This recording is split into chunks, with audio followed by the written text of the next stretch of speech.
గోపాల బాలుడమ్మ నా చందమామ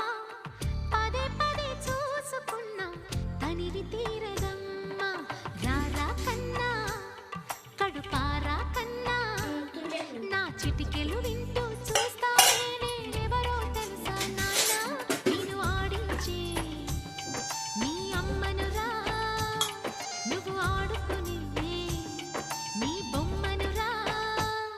గోపాల బాలుడమ్మ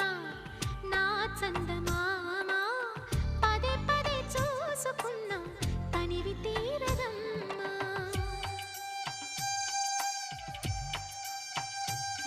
తీయలేదు.